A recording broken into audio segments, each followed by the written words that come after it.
হরে কৃষ্ণ। এটি 18 ইঞ্চি জগন্নাথ।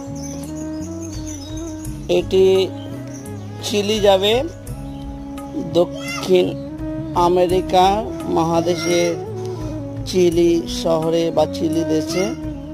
আপনারা দেখতে পাচ্ছেন এটা জিপিএস অফিসে দেওয়া হবে। এটি গুরু মহারাজ শ্রী শ্রীমৎ পরমাত্মা গুরুদেব জয় পতাকা স্বামী গুরু মহারাজ, উনি বিগ্রহ ওখানে প্রতিষ্ঠা করবেন বা ওনার ইচ্ছা সেখানে জগন্নাথ প্রতিষ্ঠা হোক। এটা খুব সুন্দরভাবে ড্রেস পাগড়ি বানানো হয়েছে, স্পেশাল। এটা দামি ড্রেস পাগড়ি।